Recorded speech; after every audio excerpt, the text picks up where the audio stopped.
fearless compassion just enables people to say, what's actually the reason behind this? And before judgments come in and before everything else sets in, and fearless compassion to be able to say, am I willing to give an incarcerated person a second chance? Am I willing to understand that they may stumble a bit, but that's just what we all do as humans? What can I do to help support them on their journey forward? Welcome to CEO.world, a podcast about redesigning the world. I'm your host, Vicki Saunders. In each episode, you'll hear from CEO venture founders, women who are working on the world's to-do list. These innovative business leaders are solving some of the major challenges of our times. Please sit back and be prepared to be inspired. Hi, Helen. Thrilled to have you here today for our first podcast together. Tell us a little bit about you and your business. Well, I never expected to be in prison later on in my life, but that's where I find myself. Luckily, I get to leave every day as well. So that's a good thing. Yeah. So my name is Helen Black. I'm the Managing Director of workRestart. We specifically work with incarcerated people to help them restart their lives. It's a massive problem, not just in Australia, across the world, incarceration. And what we really have is a lot of people that just need a bit of a hand to step back into society and can contribute wonderful things when they do that. That's our mission, is to reduce recidivism rates wherever we operate to best practice across the world.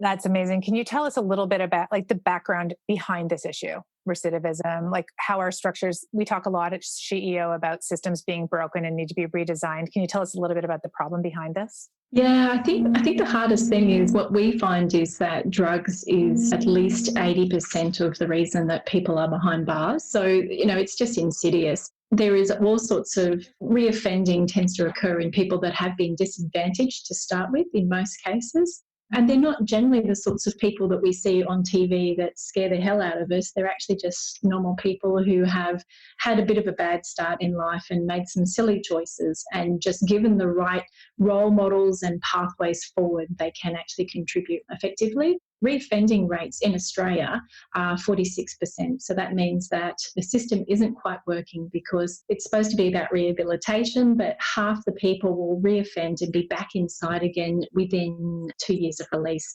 In America, they're closer to 75%. And the best practice in the world is actually Norway, which is still 20%, but there's a wide difference between those two things. So if we've actually got systems that are looking at rehabilitation from day one, which is what the Scandinavian countries have, then they're far more effective in helping people to reclaim their lives, but on the same token, create safer communities. So that's really where we're focused. I suppose we're employment-based. So we are really looking at that employment side because we know it's a lead indicator of whether they will reoffend or not. So what do you do that's different, that's having success? What we try to do is look at innovative industries inside prisons. So industries have always been inside prisons from day one, but the chain gang, look at all of those old movies and that sort of work. That's not rehabilitative work. It's not actually connecting people to their future.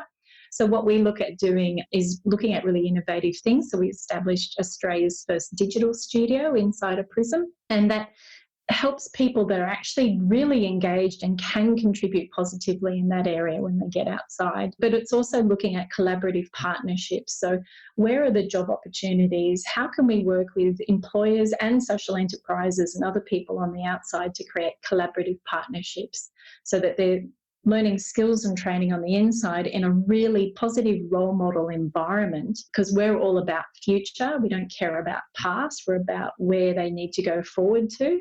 Using that collaborative approach, we find that we have really great results. So many things I want to ask you. So a couple of things, how did you get into this? Is a path that we want to take? And then I also really want to know some stories of walk us through what this is like in operations. Yeah, so as I said, I never expected to be in prison later on in my life. Really, I just sort of came to this about 4 years ago. So my background hasn't been in social work, it hasn't been in incarceration, it hasn't been in anything to do with prisons, which I actually see as a benefit because I've been looking at it with fresh eyes, in different eyes, than somebody who maybe has been in the system for a long while. It all started when one of the state governments in Australia wanted to do things differently. They were unfortunately opening another prison because everywhere seems to have increasing incarceration rates rather than going the other way. And they just said, okay, we need to look at this problem differently because the reoffending rates have remained the same pretty much for the last 10, 20 years or so. So what we're doing isn't working. So we were able to work as part of a collaborative co-working group to look at, well, what could be some of the solutions. We specifically focus on that employment side. There's other providers, co-providers in the system that are looking at the education side. And of course, the psychological and mindset side is just as critical. What we try to do is be able to have people apply the skills that they learn within a safe working environment, things around anger management, learning how to deal with stress, resilience, all sorts of things in a day-to-day environment. And I think that's what really works, because people can go on a program for 10 weeks and go, wow, that's fantastic. But then if you don't get the opportunity to apply those skills, you really don't learn them, you don't retain them, and all of that learning's gone to waste. So we operate a normal work environment, Monday to Friday, 8 in the morning till 4:30 in the afternoon. They learn skills, they have real world work experience, and they learn to apply those soft skills in a safe environment.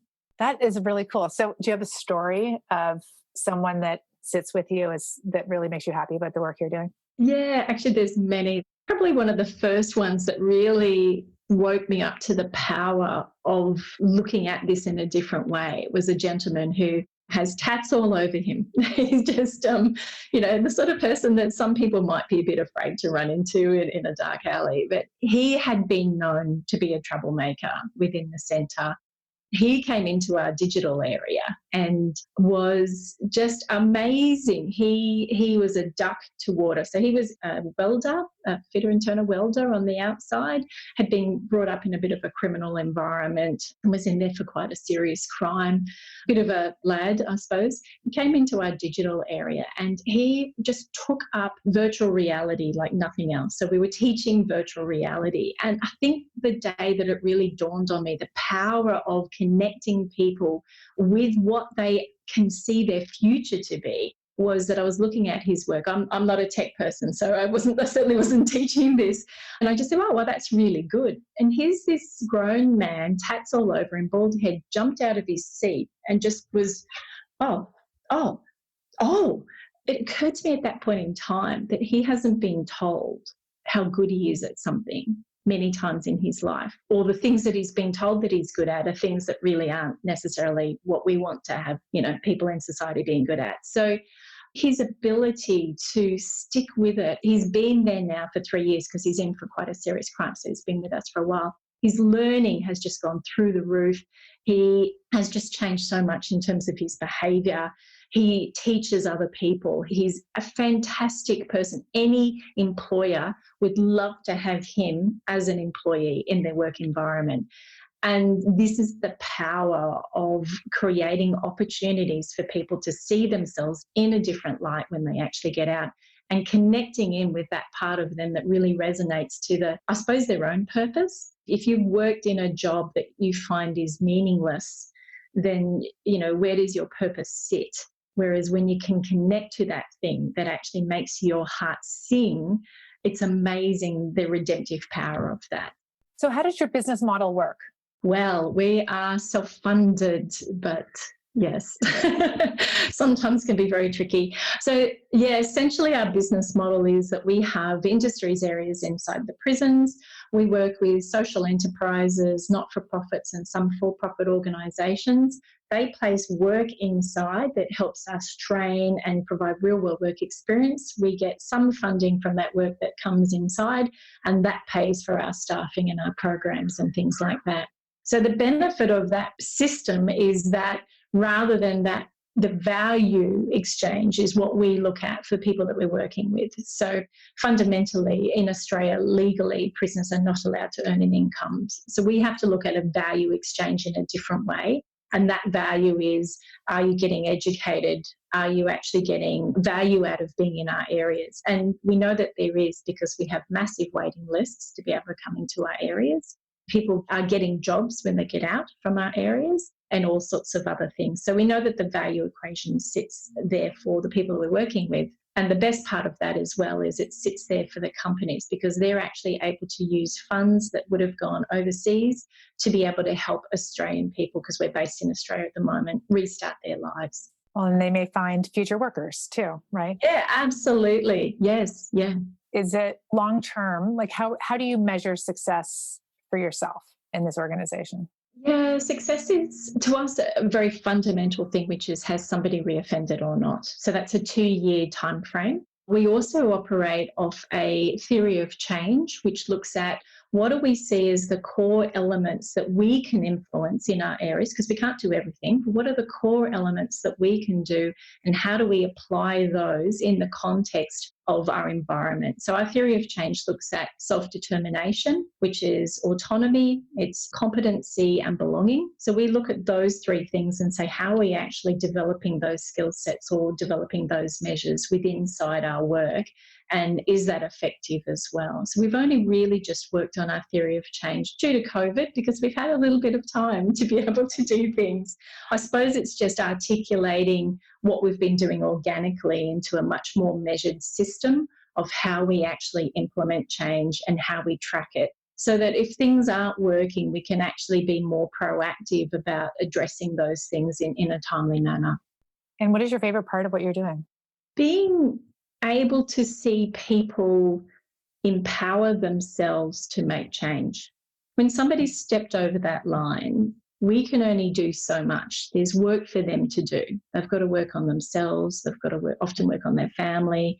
They've got to work to be able to get that trust back in the community. And that takes a lot of time and effort and a lot of resilience to be able to do that as well. So our job is really just to say, here's an environment with which you can empower yourself. We can't do this work for you, but we will be standing beside you as you do this work yourself. We're here to catch you if you fall and all the other bits and pieces. So to me, the thing that's most empowering is when you see somebody have hope that their future can be different and be able to be strong enough to implement that when they're outside as well. When you started to do this work, were you modeling yourself on something else you saw? Or was this just fresh walking in and trying something? I think it was a couple of things. Some of it's been fresh walk in, try it. I've been really lucky to receive a Westpac Social Change Fellowship, which is in Australia. It's a system that enables a number of people per year to actually look at best practice across the world. So because we operate on 3 different streams, so digital futures, we look at entrepreneurial futures, and we actually also look at a construction and sort of light manufacturing futures. So trying to get a nice breadth of different sorts of opportunities, I was able to have a look at some of the best practice that exists in America and in the UK and other in Singapore, etc., across the world in doing this. I think that, so it's been a bit of both. We don't want to reinvent the wheel if something already exists, but we also have to look at how it's applied within our context and where we actually take that forward as well. So we have Australia's first solid entrepreneurial program that's running inside the prison that we operate, where we get CEOs and directors and founders of successful organisations coming in, and that was modelled off some of the great work that's being done in America on this area. But some of the things we've sort of looked at and seen opportunities and go, this is where we think that there is actually some opportunity for us to be innovative in this area as well. So yeah, it's a bit of both really. Look at best practice and then actually move that forward, and also look at creating best practice as well. From what my experience of travelling around the world, we're the only people who actually have, I suppose, created a social enterprise and sort of looked at what we're doing inside as a long area and extending that back outside as well. So that's so we're innovators to a certain extent as well, which is a bit exciting. Well, you are absolutely innovators. That's why activators picked you, and we're so excited about what you're doing. And I remember talking to you about this. I just find it incredibly fascinating, the work that you're doing. And as we sort of step back and look at the systems we have in place, and you talk about this at the beginning with 75% recidivism rates or reoffending rates in the US, and then 20 is the other side, right, with Norway. So that's the range. So from 20% to 70%. And the difference there is just the focus. The focus is either punishment or rehabilitation. So if you have a punishment-focused incarceration system, that's the outcome. If you have a rehabilitation-focused system, then the other side is the outcome. What you focus on is what you get. Shocking. What you focus Right? on is what you get. Yeah. Well, if you treat people, I mean, the reality is if I was to ask you, what would it take you to step over that line and break the law? Most people would probably say, I wouldn't. But the reality is we all would at some point. You just have to look at history, look at Nazi Germany and all sorts of other things. We all would at some point. So what's happened in somebody's life to make them step over that line? And what's been the trauma, what's been their experiences, what's been their lack of self-esteem, what's been everything else that has led to that point. So if we're not addressing those things, then that's always going to keep on recurring. So being able to sit there and say, we believe in humans to actually be able to be fantastic contributors to society. And when you have somebody all of a sudden saying, we believe in you and what you can offer and your talents, then they start to believe that themselves. But hope is that critical element there, that I can actually be something different. Totally. I think when you're bringing this work in, and part of the thing is you're creating the conditions for people to find a purpose, to step into something that's different, which is incredibly powerful. If you sort of step back, looking at everything that you've seen, where the systems are, if you were to start over again, and we had some kind of system where someone stepped over a line, have you thought about how you might redesign that experience? Yeah, and this is a really interesting question, because people will often say, why are you just working with incarcerated people? Shouldn't we actually be working with people before they reach the system? And I agree that is fundamentally where things need to change. So from that perspective, if somebody steps over the line, what support are we wrapping around that person at that point? Or even if they're at risk of doing that, what is the support we wrap around that person? Incarceration in Australia costs $106,000 a year. So surely the better use of that money is actually putting some things in place that are actually going to help that person not step over that line or stop stepping over that line. So I think from a really big systems perspective, there needs to be more support around people who are at risk of incarceration or at risk of offending. I think also fundamentally at a really top level, we have to say, what does society value? Because as soon as society keeps on saying we value commercialism, then the reality is people who have nothing are never able to feel like they're part of society. Whereas if society was saying we value contribution, it doesn't matter what you've got because everybody can contribute. So having a commercialised focused society, I don't think helps, because it actually just puts temptation there and says, well, you're nobody until you're driving that nice car. Well, that's just bullshit as far as I'm concerned, that we can all deliver value in our own way. So that's at a really top level. Next level is actually working with somebody who's stepped over that line or is about to, and wrapping immediate support around them and putting the funding into doing that. From our perspective, what we're trying to do is, we know that incarceration is becoming intergenerational. We want to not leave people behind that have actually fallen into that area. So we're focused on that at the moment. There's other programs that do the outside stuff in terms of the preventing. We want to make our system in Australia the best in the world, and then be able to pull that out across the world to be able to say, this is our best way to ensure that we're not spending heaps of money in this area. Yes, there are absolutely people who need to be behind bars for community's sake, but we're looking at less than 0.2% of incarcerated people. So the system needs to change so that everybody has an opportunity to be able to live their best life and be supported in doing that.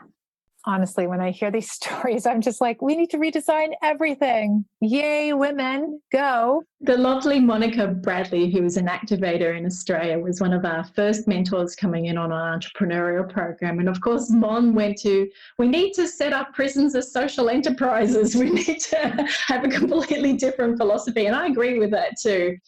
It would be fantastic to get there, but there's such a cultural shift that needs to sit around that as well. So the other part of this is if there's a lot of rhetoric around tough on crime, and I get where that's coming from. All of our staff have been victims of crime. Some of them have been, have had family members that have been victims of quite horrific crimes. So we get where it's coming from, and people do have to be accountable for their actions. But we have to understand what's driving those actions and then be able to work on that rather than just saying, well, I'm going to be tough on that. Because without understanding, we can't move forward. We can't go anywhere else than what we currently have. It'd be wonderful to have a social enterprise prison, which is just all around a nurturing environment to move people forward. But public has to be able to accept that as well. So there's a lot of work that has to be done from everybody in society, not just incarcerated people. Yeah, I mean, I just loved how you started at the top and sort of came down levels, but this rethinking what we value is really the starting point. What is it that we're going to value for humans and for a life-sustaining society? We cannot continue to monetize every single ounce of everything. No. Just extracted everything. Yeah, and then that's the only value somebody has. That's the only way value of a person is determined. We're setting ourselves up to fail. Yeah, absolutely. So that's over. That's how I feel anyway. That world is unraveling in front of us every day. And we're sort of between worlds on the way to whatever's coming next. And so I'm very thankful that you are showing us the way into the new world with your model. It's really amazing. And I know that the activators in the community are so excited to support you and watch you grow. And I wonder, for the listeners that are part of this, is there an ask that you have for people who are listening today? Fearless compassion. To be honest, that's what the activators showed by actually putting their faith behind what we do, because it is gritty. If you've been a victim of crime, fearless compassion is very hard because you're so close to things. But I think fearless compassion just enables people to say, what's actually the reason behind this? And before judgments come in and before everything else sets in, and fearless compassion to be able to say, am I willing to give an incarcerated person a second chance? Am I willing to understand that they may stumble a bit, but that's just what we all do as humans? What can I do to help support them on their journey forward? So yeah, my ask is fearless compassion. And we have to apply that every day. And I have to apply it to myself sometimes as well. When I don't quite get things right, or if I become judgmental, I can say, well, okay, I need to apply this to myself as well in this case. Totally. I mean, that's your word, fearless compassion, is radical generosity. Same thing, right? It's like inside and outside. Practice towards others, but to yourself is hugely important too. Yeah. Well, thank you for your fearless compassion and for the innovation that you are tracking in the world and the impact that you're having. And we can't wait to see your model expand all over. So thank you very much for you. Thanks, Vicki. And thanks for the support of SheEO. It's our pleasure. Thank you for listening to the SheEO.world podcast. If this conversation resonated with you, please share it with a friend and subscribe on your favorite podcast player. If you'd like more information about SheEO, please visit us at SheEO.world. That's SheEO.world.